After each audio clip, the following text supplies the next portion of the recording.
Hello, everybody. Welcome to our third episode of the Student Mental Health and Wellbeing podcast. I'm your host, Jason Bates. I am from WMTU, and today I'm joined by three guests. If you'd like to introduce yourselves.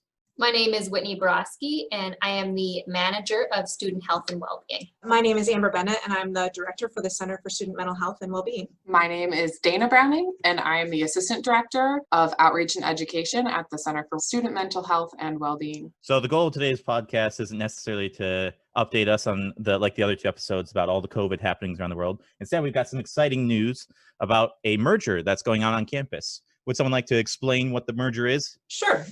So for several months, we've been talking about how best to meet the needs of students on campus. There are a lot of needs for students, but we also know that their physical health, emotional health, and just overall well-being, I think is really important.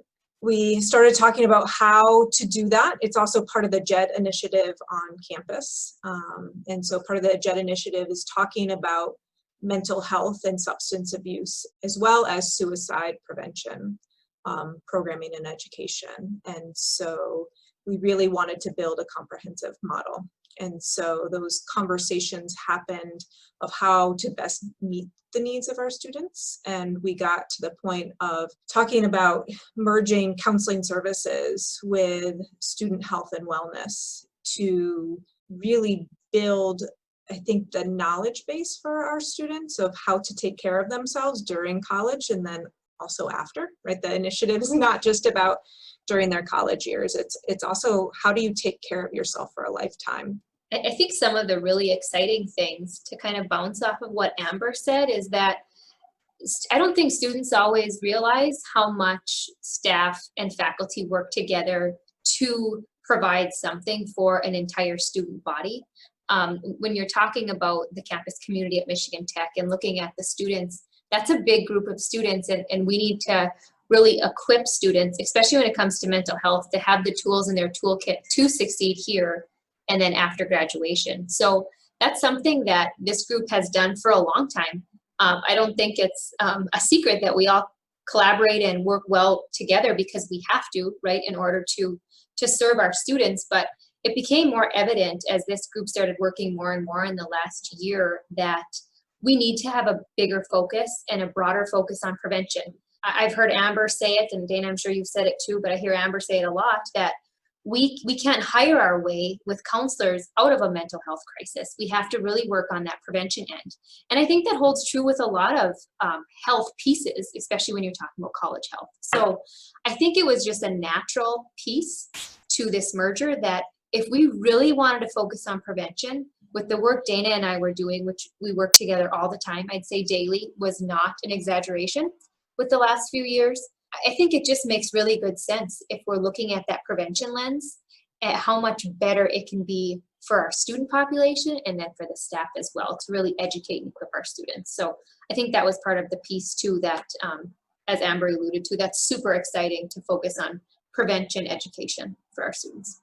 Yeah, and just to reiterate what Whitney and Amber said, you know, we've already been doing this work collaboratively for so long that it made a lot of sense. And we really believe that student well-being is this holistic piece. And in order to have mental health, you might need to exercise or improve your diet or get academic help. And these things are so tied together that it just simply made a lot of sense to merge, since we were creating lots of programs and events and groups and workshops that supported all of that stuff.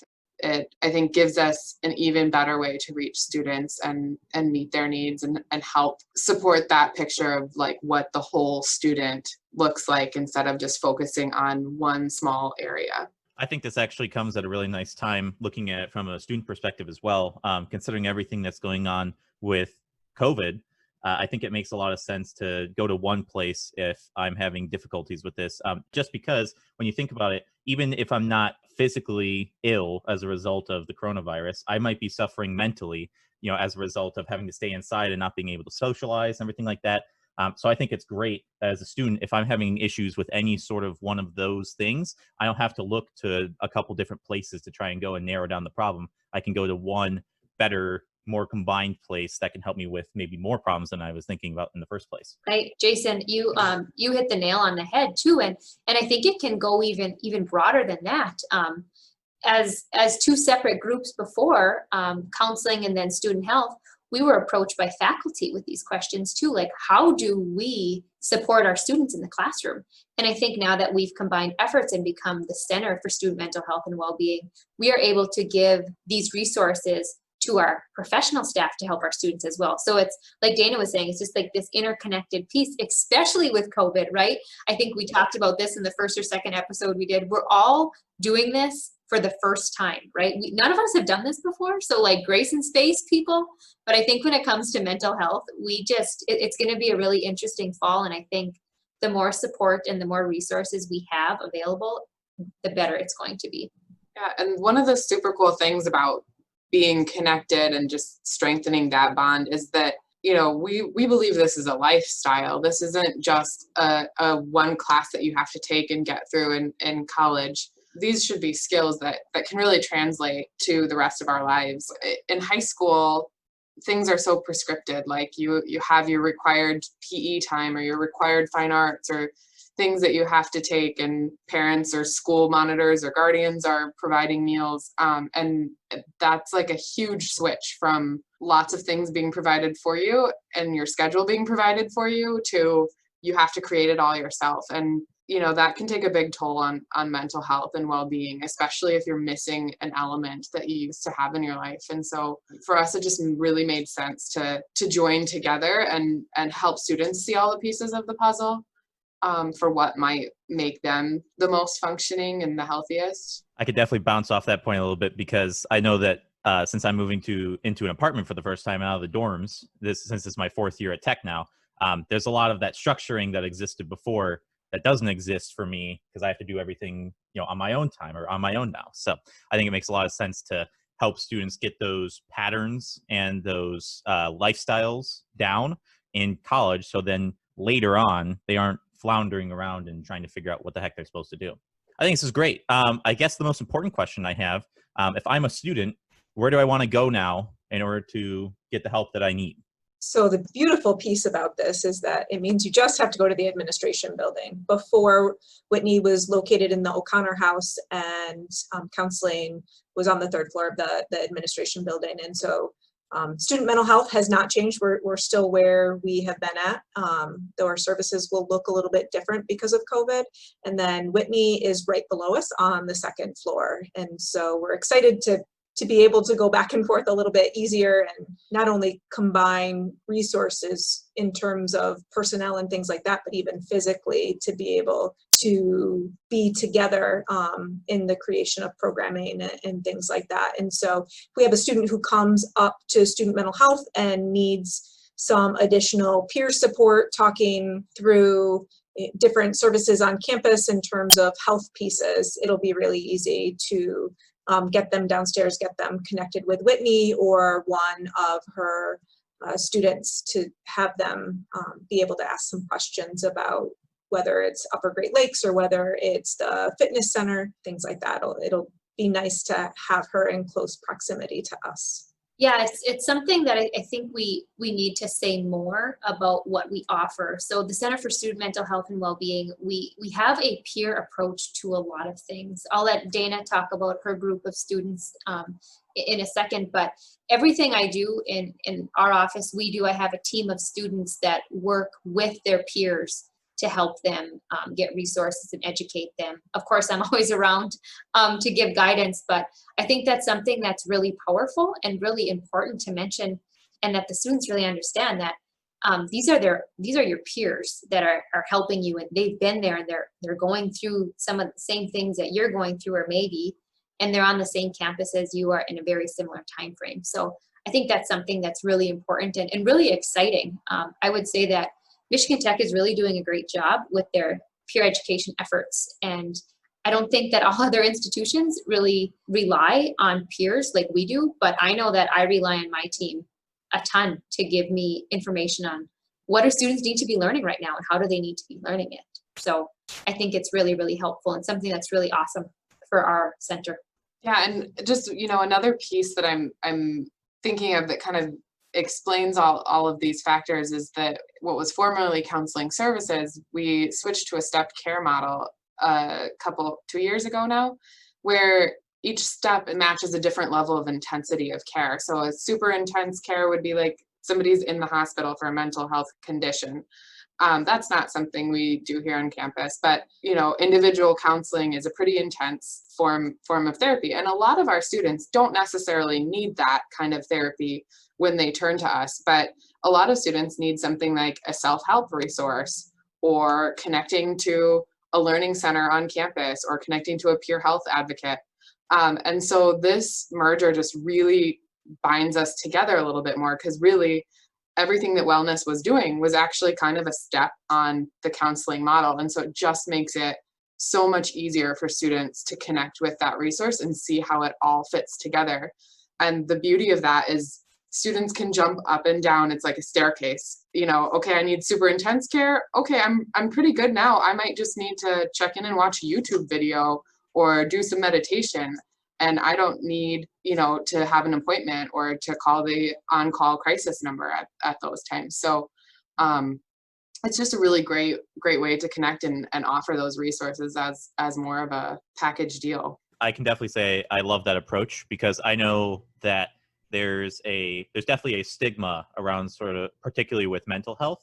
And maybe I'm either afraid or I don't want to just, get the help I need, just because I'm afraid it's going to be this long, involved process that is going to, stretch over weeks and months and everything like that. When in reality, with the step approach you were talking about, maybe I just need to go in for a day or 2 days or something like that, and just reassess the way I'm thinking about things, or talk to someone about it or something like that. I think it's great. Right. Yeah, exactly. Like you might go through a breakup and you have one day or a week even, where you're feeling really intense feelings, and then you've got to just concentrate on school and get through the rest of the semester. So you just need some coping skills on, what you can do to make yourself feel better. And you might grieve the loss of that relationship later on when you have time for it. But, a lot of students need what is going to be the short-term solution focused method to whatever's going on, so that they can get back on their feet and do what they're here to do, be a great student. And I think it's always great to point out, like, life is really hard. Like, I think sometimes, especially with social media and whatnot, I think sometimes you see other people's, like, their highlight reel, right? And you forget that, like, that's just their highlight reel. Life is tough and things come up, and that doesn't mean you don't have a great life, or that you don't have it the way you should have it. But I think just talking to somebody, whether it's a mental health professional, which I am the biggest advocate of, like, yes, talk to somebody. I say very often to the counseling services staff, I'm like, I'll come up there and talk to you for an hour, because I have some things mentally I'd like to sort out, because life is hard and we don't just do one thing, right? We're students, we're siblings, we could be parents, there's so many different roles that we play, and they're loaded, right? And then you add something like COVID on top of it, and they make it bigger. So I think just realizing that, hey, sometimes this just gets hard and you need to sort it out with somebody, whether that's a peer, whether that is Dayna or I, whether it's like one of the counselors. I think there's so many different levels now that you can do that. And we do that often, whether it's just like a work issue that we can't figure out, or more like a programming piece, like, hey, let's talk this out. Like, this is like really difficult. But I think it's something always great to shed light on, like, hey, life is like really hard. Like, talk to somebody about it. It's just helpful to be out of your head for 10 minutes. I think that well-being word we chose so specifically too, because Whitney was talking about how hard that can be, but we actually think that there's a lot of joy in that, and a lot of satisfaction that can come from building your support system and getting through that hard stuff.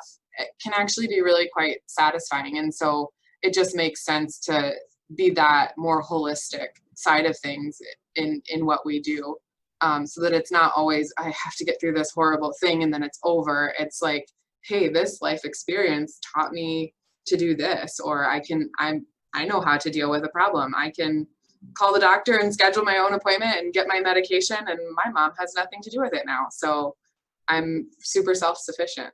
I really want to emphasize that it's not a one size fits all approach, right? That's what combining these services are about. That's how it fits into the stepped care model.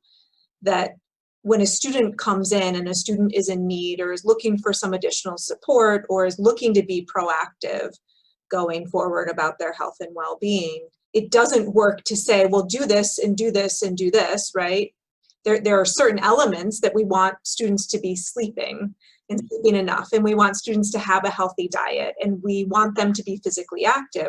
But what that looks like for each individual is very different. And so that also means for their mental health that that's going to be very different. So a workshop that one person may want to attend may not work for somebody else. And that's why we have support groups. And that's why for some people it is individual therapy, and for some people it is medication management. And for some people, they want to talk to a peer. And having our services combined is allowing us to really do that, I think, in a fashion that is going to meet the needs of even more students across campus. Perfect segue here, because the very next thing I was going to ask about is, after we talked about this fantastic system, is what sort of involvement are you guys going to have on campus now, as far as like events go, or workshops, or stuff where we can find you guys out and about? Well, I think that's everybody's big question for the fall, right? I'm just kidding, Jason. Yeah. TBD, hashtag COVID. Yeah, right. So we're still planning a ton of stuff. We always have offered groups and workshop. Well, at least the past couple of years, we've offered groups and workshops and Husky Hour, and we're going to continue to do all of that stuff. Although most of it will probably be virtual until it's safe to do otherwise, and be able to offer it to whoever might show up. A lot of these things are drop-in, so we can't necessarily schedule a certain room and then we don't want to turn people away at the door if extra people show up. So utilizing Zoom is going to be a great way to do that. And then we'll continue, hosting other events as we can, looking into teaming up with Film Board and showing a film on mental health. And, Whitney can talk a little bit more about some of the events that will happen on the health side too. Yeah, we're going to be really pushing events. So I kind of giggled a little bit. We've been meeting with lots of groups that are planning a lot of programming, and it's like, I don't think students are going to be bored. Like, I think there may even be more of an opportunity for individuals to become involved, and it's just going to look a little bit different. I've been really pleasantly surprised in the last few months, just talking to folks who do a lot of programming, that I don't think there's really anything, I should say very few things that have actually gone away that cannot be done because of COVID. And I was in a group this morning that was like, let's just look at all the positive that will come out of this next year and what programming may look like. Some people may feel way more comfortable attending something that's virtual, or they might be able to be more involved. So I think there's a lot of great things. I'm excited. I can't tell you exactly what fall will look like today, and to have it be perfectly run out like that through the whole semester, because that doesn't happen, right? In the COVID era, you make one plan and the next day you have to shift it a little, but Thrown out the window. Yeah, throw it out the window and start over. But I think that it's just going to be really interesting and exciting that we are all learning how to program differently. And I think the students are going to find it different. Yeah, it's going to be different, but I think it may not be a negative thing. It may actually be more enjoyable or more approachable for some students. So Whitney, I wanted to make sure we also touched on the health providers we talked about previously. Do you have a small update concerning those? Yes. So it's great that we are getting ready to welcome back our campus community very soon. In the next few weeks, I feel like our campus will be vibrant with individuals. We have missed you. Campus is very quiet, which is a weird word to describe campus, even in the summer where it's quieter than the fall. But we're really excited to have everybody here and following the guidelines and just making this a safe community for everybody to live, work, and learn. There are a few things I wanted to mention about our healthcare providers in the area.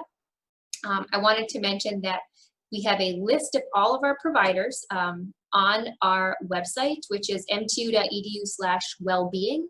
You click on Wellbeing, then Health Resources, and this is all the healthcare providers in our area. So I think it's interesting to some families that we do not have an affiliated student health center, which can sometimes get a little confusing, but that does not mean we don't have wonderful healthcare in our surrounding area that our students are able to go. So there's a lot of information on the website. Again, mtu.edu/wellbeing. Click on Wellbeing tab and then the health resources underneath.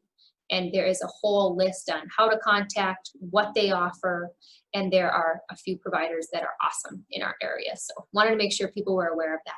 All right, as we begin to wind down here, I just wanted to say, I love the idea of this. I love this is coming together. I'm very excited for it throughout the year.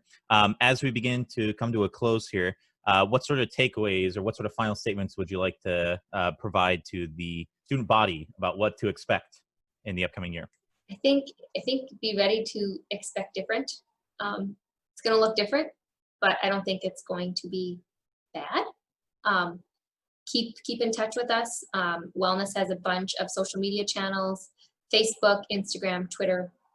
Keep in touch with us and just follow us, follow the conversation, add to the conversation. Yeah, I would add to that, to be willing to reach out for help. Know that there are plenty of resources, not only within our area, but across campus, that this is new for everybody, right? Generally, we talk a lot about transitions and the difficulty of transitions. That's something that's a constant conversation. And so we have all had to endure a lot of transition over the past 5 months. And so that means that it does take a toll on us. And so self-care is critical. Sleeping is critical, eating is critical, physical activity is critical, but then just looking out for yourself and looking out for other people and being willing to engage in conversation. And we're here, and we're more than happy to answer questions. We're more than willing to add other things. So if there is a need that a student has and we're not meeting that, to give us a heads up on that so that we can strategize in order to do our best to try to meet those needs.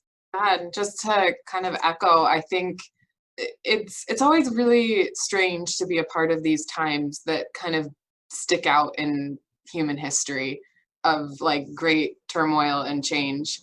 But it's also a cool thing to be a part of. So I think we know like so much innovation and so much collaboration are going to define the next year or a few years as we get through this. And these students are hitting college at like the coolest time to be a part of that. Like their job is to learn and innovate and be creative and help define the world going forward. And so while we can all be frustrated about some of the changes, because change is always a little hard, I think there's a lot of, people keep saying silver linings, but it's more like a gold lining or something. Like it's platinum. All the professors know how to use Zoom now. Like people are updating Canvas pages. Come on.